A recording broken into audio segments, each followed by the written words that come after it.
सगमध निधा धागमधे निसा सगमध निधा धागमधे निसा।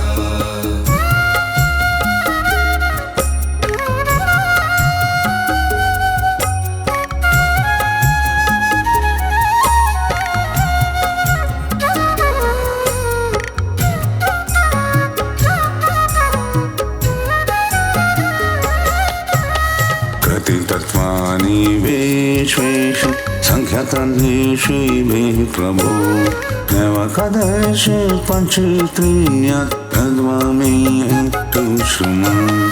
उद्धव जी ने कहा, प्रभु विश्वेश्वर ऋषियों ने तत्वों की संख्या कितनी बतलाई है? आपने तो अभी 9, 11, 5 और 3 अर्थात कुल 28 तत्व गिनाए हैं। यह तो हम सुन चुके हैं।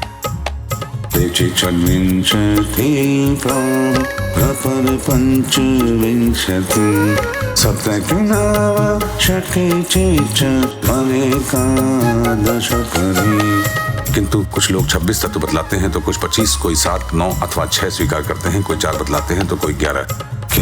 सप्तदश षोडश त्रयोदश एतावत्तं हि संख्या ऋषयो यद्विवक्षया अयन्ति प्रेतगायुष्मन् निदं नवातुम् अर्हसि। इसी प्रकार किन्हीं किन्हीं ऋषि मुनियों के मत में उनकी संख्या 17 है, कोई 16 और कोई 13 बतलाते हैं। सनातन श्री कृष्ण ऋषि मुनि इतनी भिन्न संख्याएं किस अभिप्राय से बतलाते हैं? आप कृपा करके हमें बतलाइए। श्री भगवान उवाच युक्तं च सन्ति सर्वत्र भाषन्ते ब्रह्मणा यथा मायामादित्यमगृह्य पदतं किं दुर्घटम्। भगवान श्री कृष्ण ने कहा, उद्धव जी, वेदज्ञ ब्राह्मण इस विषय में जो कुछ कहते हैं वह सभी ठीक है, क्योंकि सभी तत्व सब में अंतर्भूत है। मेरी माया को स्वीकार करके क्या कहना असंभव है। देवं यथा तल्पं यदहं लक्ष्मी तथा एवं विवदतां हेतुं शक्तियो मे दुरात्यया। जैसा तुम कहते हो वो ठीक नहीं है, जो मैं कहता हूँ वही यथार्थ है। इस प्रकार जगत के कारण के संबंध में विवाद इसलिए होता है कि मेरी शक्तियों, सत्व, रज आदि गुणों और उनकी वृत्तियों का रहस्य लोग समझ नहीं पाते, इसीलिए वे अपनी अपनी मनोवृत्ति पर ही आग्रह कर बैठते हैं। संव्यतिकरादासि विकल्पवदितां पदं प्राप्ते शमनमतेति पदस्तुनानुशम्यति। सत्व आदि गुणों के क्षोभ से ही यह विविध कल्पना रूप प्रपंच, जो वस्तु नहीं केवल नाम है, उठ खड़ा हुआ है। यही वाद विवाद करने वालों के विवाद का विषय है। जब इंद्रियां अपने वश में हो जाती हैं तब चित्त शांत हो जाता है, तब यह प्रपंच भी निवृत्त हो जाता है और इसके निवृत्ति के साथ ही सारे वाद विवाद भी मिट जाते हैं। परस्परानुप्रवेशं तत्त्वानां पुरुषर्षभा पूर्वपर्यन्तसंख्यानं यथा वक्तुर्विवक्षितम्। पुरुष शिरोमणि तत्वों का एक दूसरे में अनुप्रवेश है और इसलिए वक्ता तत्वों की जितनी संख्या बतलाना चाहता है उसके अनुसार कारण को कार्य में अथवा कार्य को कारण में मिलाकर अपनी इच्छित संख्या सिद्ध कर लेता है। एकस्मिन्नपि द्वेषन्ते अविष्टानीतराणि च पूर्वस्मिन् वा परस्मिन् वा तद्वितत्वानि सर्वशः। ऐसा देखा जाता है कि एक ही तत्व में बहुत से दूसरे तत्वों का अंतर्भाव हो गया है। इसका कोई बंधन नहीं है और किसका इसमें अंतर्भाव हो वही घट पट आदि कार्य वस्तुओं का, जिसके कारण मिट्टी सूत आदि में तो कभी मिट्टी सूत घट का घट पट आदि कार्यों में अंतर्भाव हो जाता है।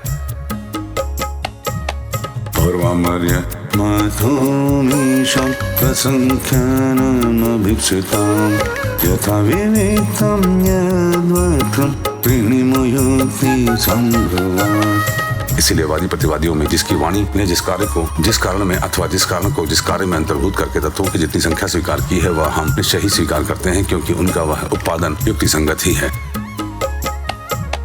अनद्वेद्ययोगस्य पुरुषस्यात्मवेदनं स्वतो न संघवादन्यस्तत्त्वज्ञो ज्ञानदो भवेत्। उद्धव जी, जिन लोगों ने 26 संख्या स्वीकार की है वह ऐसा कहते हैं कि जीव अनादिकाल से अविद्या से ग्रस्त हो रहा है। वह स्वयं अपने आप को नहीं जान सकता। उसे आत्मज्ञान कराने के लिए किसी अन्य सर्वज्ञ की आवश्यकता है। पुरुषेश्वर वैलक्षण्यमन्वपि तदनुकल्पना पार्थ ज्ञानं च प्रकृतिर्गुणः। 25 तत्व मानने वाले कहते हैं कि इस शरीर में जीव और ईश्वर का अणु मात्र भी अंतर या भेद नहीं है, इसीलिए उनमें भेद की कल्पना व्यर्थ है। रही ज्ञान की बात सो तो सात्वात्मिका प्रकृति का गुण है। प्रकृति गुण सामं प्रकृतिर्नात्मनुगुणः सत्वं रजस्तमतीति प्रत्युत्पत्त्यन्ते हेतवः। तीनों गुणों की साम्य अवस्था ही प्रकृति है, इसीलिए सत्वरज आदि गुण आत्मा के नहीं प्रकृति के ही। इन्हीं के द्वारा जगत की स्थिति उत्पत्ति और प्रलय हुआ करते हैं, इसलिए ज्ञान आत्मा का गुण नहीं प्रकृति का ही गुण सिद्ध होता है।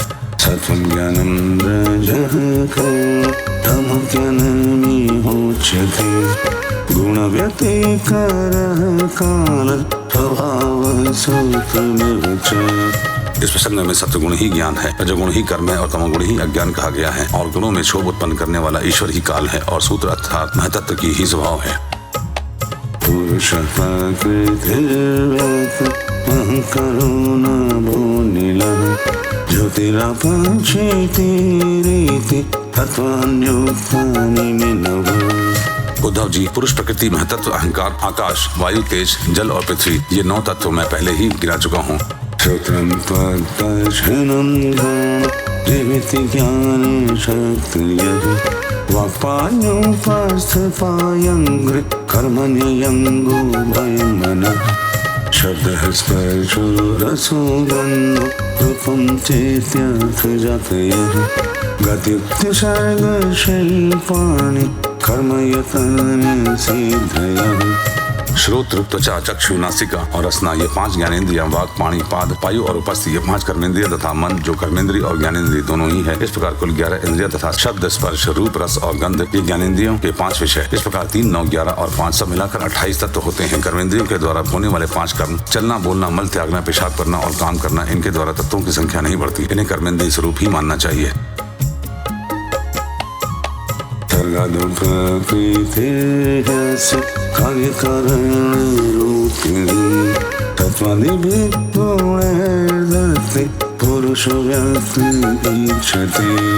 सृष्टि के आरंभ में कार्य और कारण के रूप में प्रकृति ही रहती है। वही सत्व गुण, रजोगुण और तमोगुण की सहायता से जगत की स्थिति, उत्पत्ति और संहार संबंधी अवस्थाएं धारण करती हैं। अव्यक्त पुरुष तो प्रकृति और उसकी अवस्थाओं का केवल साक्षी मात्र बना रहता है।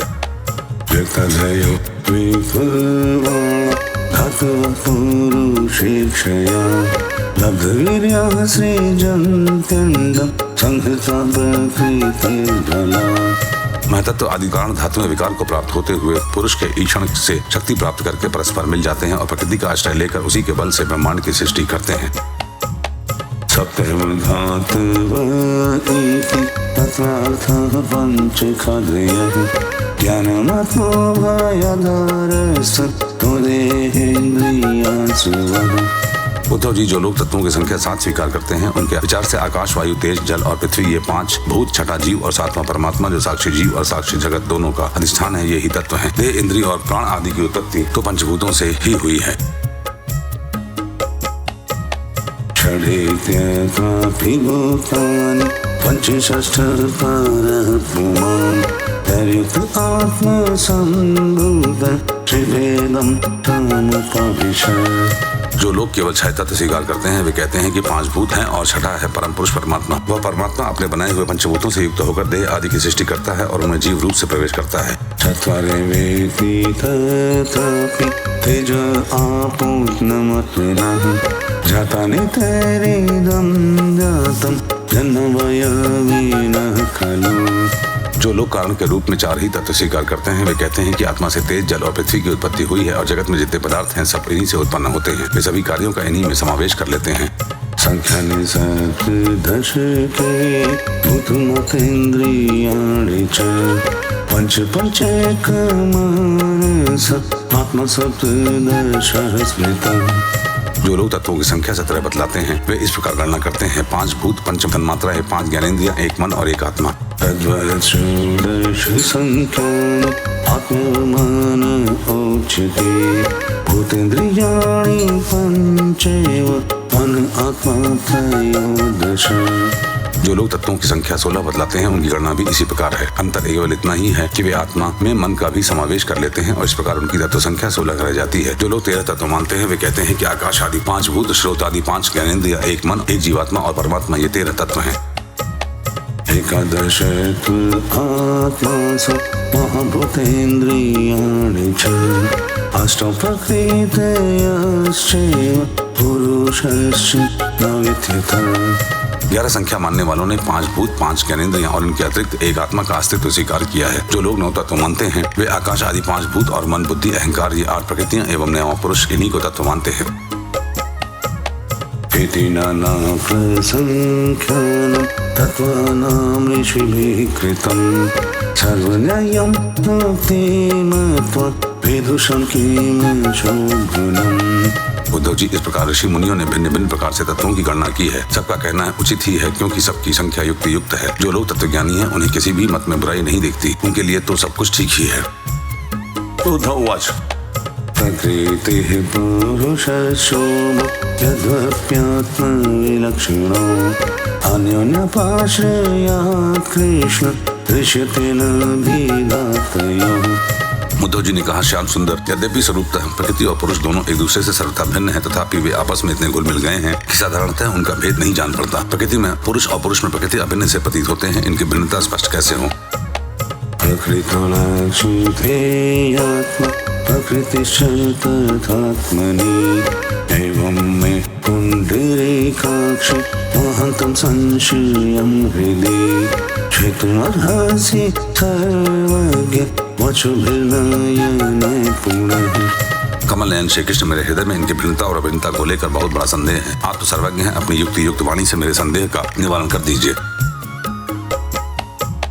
ततो ज्ञानं हि जीवानां प्रमुखस्तेऽत्र शक्तितः त्वमेव यात्माया गतिं विधन्न चापरः। भगवान, आपकी ही कृपा से जीवों को ज्ञान होता है और आपकी माया शक्ति से ही उनके ज्ञान का नाश होता है। अपनी आत्मस्वरूपिणी माया की विचित्र गति आप ही जानते हैं और कोई नहीं जानता, अतएव आप ही मेरा संदेह मिटाने में समर्थ हैं। श्री भगवान उवाच प्रकृतिः पुरुषश्चेति विकल्पः पुरुषस्य एकः वैकारिकः सर्गो गुणव्यतिकरात्मकः। भगवान श्री कृष्ण ने कहा, उद्धव जी, प्रकृति और पुरुष, शरीर और आत्मा, इन दोनों में अत्यंत भेद है। इस प्राकृतिक जगत में जन्म, मरण और बुद्धि ह्रास आदि विकार लगे ही रहते हैं। इसका कारण यह है कि यह गुणों के क्षोभ से ही बना हुआ है। ममांग माया गुणमयनेकधा विकल्प बोधिश्च गुणविदधति वैकारिकस्त्री बुद्ध्यात्मनेक माथाधिदैव मदीभूतमान्य। प्रिय मित्र, मेरी माया त्रिगुणात्मिका है। वही अपने सत्वरज आदि गुणों से अनेकों प्रकार की भेद वृत्तियां पैदा कर देती है। यद्यपि इसका विस्तार असीम है, फिर भी इस विकारात्मक सृष्टि को 3 भागों में बांट सकते हैं। वे 3 भाग हैं, आध्यात्म, अधिदेव और अधिभूत। त्रिरूपमार्गं त्वपुरत्ररन्ध्रे परस्परं सेद्यति यः स्वतः आत्मयदिशाम तरो यः आद्यः स्वायानुभूत्या किन सिद्धि एवं त्वगादि श्रवणादि चक्षु जीवादीनासादि चेतयोक्तम्।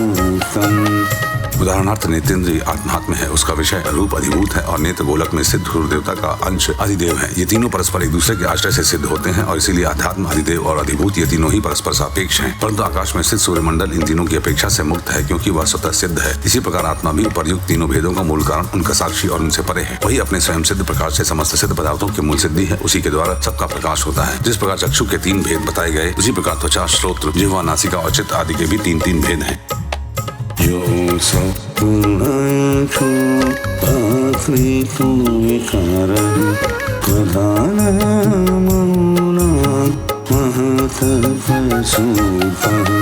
अहं त्रिविन्मोह विकल्प हेतु वकारिकस्ता मस इंद्रियश्च। प्रकृति से महत्व तो बनता है और महत्व से अहंकार। इस प्रकार यह अहंकार गुणों के क्षोभ से उत्पन्न हुआ प्रकृति का ही एक विकार है। अहंकार के 3 भेद हैं, सात्विक, तामस और राजसी। अहंकार ही अज्ञान और सृष्टि की विविधता का मूल कारण है।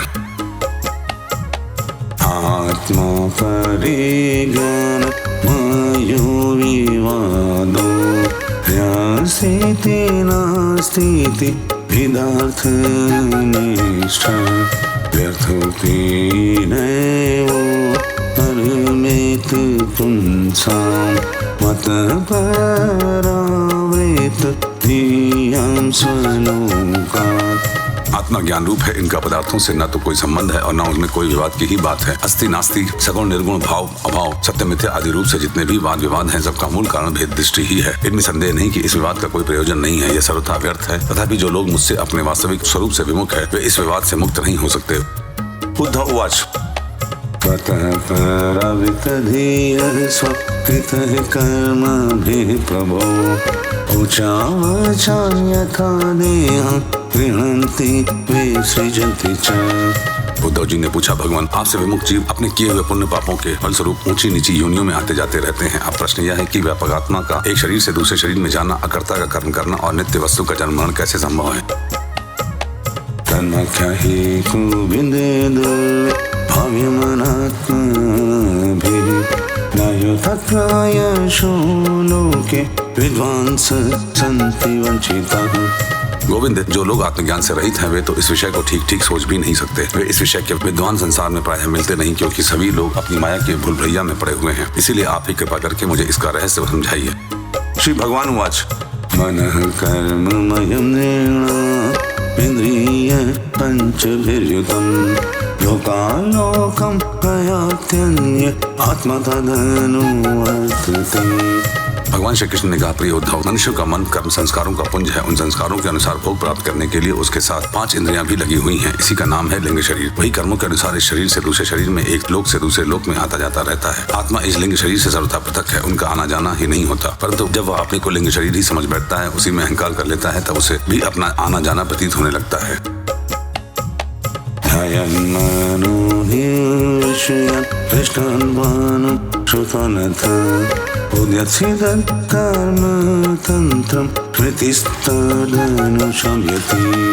मन कर्मों के अधीन है। वह देखे हुए या सुने हुए विषयों का चिंतन करने लगता है और क्षण भर में ही उसमें तदाकार हो जाता है और उन्हीं की पूर्व चिंतित विषयों में लीन हो जाता है। धीरे धीरे उसकी स्मृति पूर्वापर का अनुसंधान भी नष्ट हो जाता है। विषयाभिनिवेशेन आत्मनं यत् स्मरेत् पुनः चतुर्वक्स्य चिदेतोर् मृत्युरत्यन्ते स्मृतिः। उन देवादि शरीरों में इसका इतना अभिनिवेश, इतनी तल्लीनता हो जाती है कि जीव को अपने पूर्व शरीर का स्मरण भी नहीं रहता। किसी भी कारण से शरीर को सर्वथा भूल जाना ही मृत्यु है। जन्मत्वात्मतया पुंसः सर्वभावेन भूरिदा विषयकृतिं प्राहुः यथा स्वप्नमनोरथः। उदार उद्धव, जब यह जीव किसी भी शरीर को अभेद भाव से मैं के रूप में स्वीकार कर लेता है, तब उसे ही जन्म कहते हैं। ठीक वैसे ही जैसे स्वप्नकालीन और मनोरथकालीन शरीर में अभिमान करना ही स्वप्न और मनोरथ कहा जाता है। स्वप्नं मनोरथं चेतं कथनं स्मरति सो तत्र पूर्वमेवात्मानं पूर्वं चानुपश्यति। जब वर्तमान देह में स्थित जीव जैसे पूर्व देह का स्मरण नहीं करता, वैसे ही स्वप्न या मनोरथ में स्थित जीव भी पहले के स्वप्न और मनोरथ को स्मरण नहीं करता। प्रत्युत उस वर्तमान स्वप्न और मनोरथ में पूर्ण सिद्ध होने पर भी अपने को नवीन सा ही समझता है। इंद्रिययन श्रेष्ठेदं वैविध्यं भाति वस्तुनि बहिरन्तर्भेदहेतुर्जनु सज्जन कृत्यथा। इंद्रियों के आश्रय मन या शरीर की सृष्टि से आत्म वस्तु में यह उत्तम, मध्यम और अधम की द्रव्यता भासती है। उनमें अभिमान करने से ही आत्मबाह्य और आभ्यंतर भेदों का हेतु मालूम पड़ने लगता है। जैसे दुष्ट पुत्र को उत्पन्न करने वाला पिता पुत्र के शत्रु मित्र आदि के लिए भेद का हेतु हो जाता है।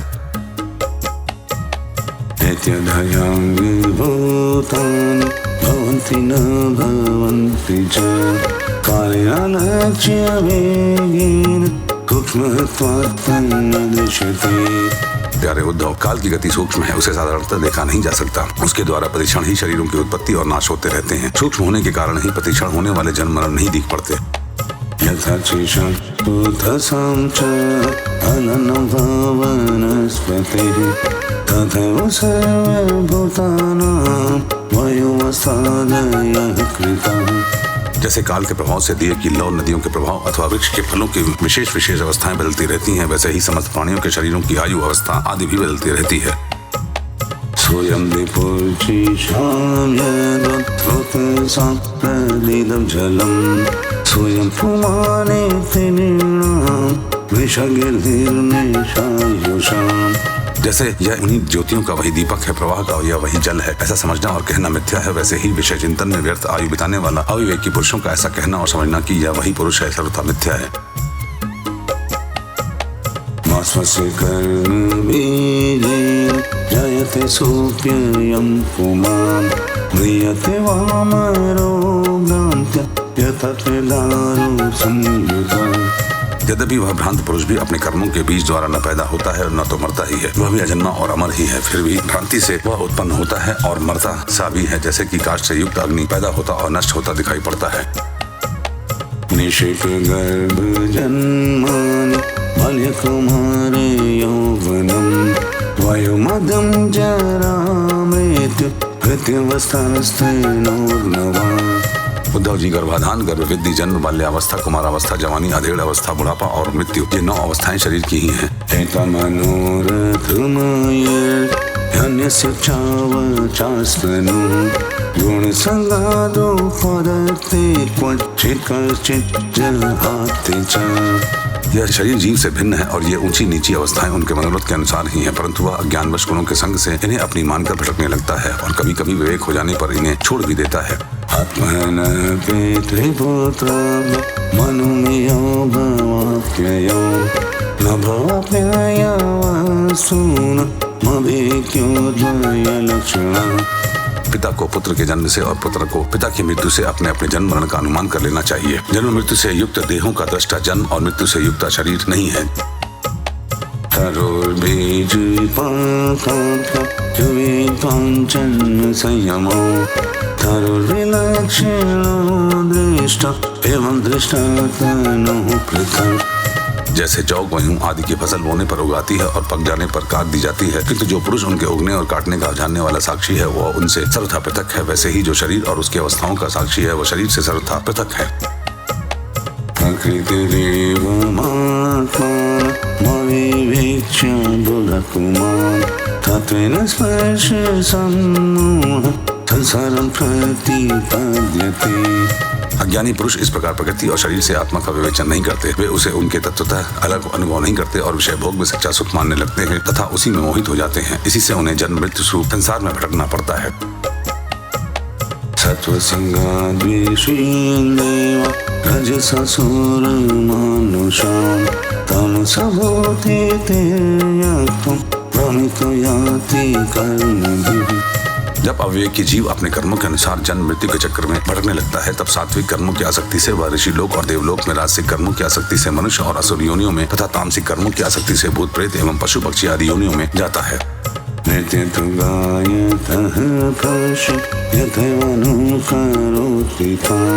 एवं बुद्धि गुणान् पश्यति कार्यते।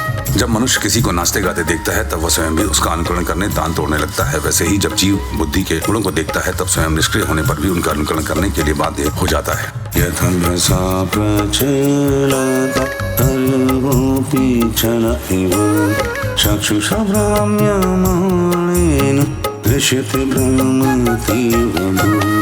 यथा मनोरथदीय विषयानुभवो मृषा स्वप्नदृष्टाश्च दाशाः तथा संसारात्मनः। जैसे नदी, तालाब आदि के जल के हिलने या चंचल होने पर उसमें प्रतिबिंब तट के वृक्ष भी उसके साथ हिलते डोलते से जान पड़ते हैं। जैसे घुमाए जाने वाले नेत्र के साथ पृथ्वी भी घूमती सी हुई सी दिखाई पड़ती है। जैसे मन के द्वारा सोचे गए तथा स्वप्न में दिए गए भोग पदार्थ सर्वथा अलील ही होते हैं, वैसे ही ये हे देशार आत्मा का विषयानुभव रूप संसार भी सर्वथा असत्य है। आत्मा तो नित्य शुद्ध बुद्ध मुक्त स्वभाव ही है। अर्थयवेद्यमानेऽपि संसर्तीर्ण निवर्तते ध्यायतो विषयानस्य स्वप्नेनार्थागमो यथा। विषयों के सत्य न होने पर भी जो जीव विषयों का ही चिंतन करता है उसका यह जन्म मृत्यु रूप संसार चक्र कभी निवृत्त नहीं होता, जैसे स्वप्न में प्राप्त अनर्थ परंपरा जागे बिना निवृत्त नहीं होती। तस्मदुद्धर्माभुङ्क्ष्व विषयान् सदेन्द्रियः आत्मग्रहणनिर्भातं वशविकल्पिकं भ्रमम्। प्रिय उद्धव, इसके लिए इन दुष्ट इंद्रियों को मत भोगो। आत्म विषयक अज्ञान से प्रतीत होने वाला सांसारिक भेदभाव भ्रम मूलक ही है, ऐसा समझो। क्षिप्तवमानितो सद्गलब्धसूयितो तवा ताडितसन्निबद्धो प्रत्याव परिहाकृतः निश्चितमूर्तितो वाग् बहुधवं प्रकम्पितः श्रेयस्कामः कृच्छ्रगत् आत्मनात्मानमुद्धरे। असाधु पुरुष गर्दन पकड़कर बाहर निकाल दे, वाणी द्वारा अपमान करें, उपहास करें, निंदा करें, मारे पीटे बांधे, आजीविका छीन लें, ऊपर थूक दे, मुद दें अथवा तरह तरह से विचलित करें, निष्ठा से डिगाने की चेष्टा करें। उनके किसी भी उपद्रव से क्षुब्ध न होना चाहिए, क्योंकि वे तो बेचारे अज्ञानी हैं, उन्हें परमार्थ का तो पता ही नहीं है। अतः जो अपने कल्याण का इच्छुक है उसे सभी कठिनाइयों से अपनी विवेक बुद्धि द्वारा ही, किसी बाह्य साधन से नहीं, अपने को बचा लेना चाहिए। वस्तुतः आत्मदृष्टि से ही समस्त विपत्तियों के बचने का एकमात्र साधन है। उद्धव वाच यथैवमानुबोधेय वदनो वदितं वर सुदुःसहमिमं मन्ये आत्मन्यसदतिक्रमम्। उद्धव जी ने कहा, भगवान आप समस्त वक्ताओं के शिरोमणि हैं। मैं इस दुर्जनों से किए हुए तिरस्कार से अपने मन में अत्यंत असह्य समझता हूँ। अतः जैसे मैं इसको समझ सकूं, आपका उद्देश्य जीवन में धारण कर सकूं, वैसे हमें बतलाइए। विदुषमपि विश्वात्मक प्रकृतिर्हि बलियसि श्रुतित्वधर्मनिरतान् प्रशंस्ते करुणालयान्। विश्वात्मन जो आपके भगवत धर्म के आचरण में प्रेम पूर्वक संलग्न है, जिन्होंने आपके क्षण कमलों का ही आश्रय ले लिया है, उन शांत पुरुषों के अत्यंत बड़े बड़े विद्वानों के लिए भी दुष्टों के द्वारा किया हुआ तिरस्कार सह लेना अत्यंत कठिन है, क्योंकि प्रकृति अत्यंत बलवती है।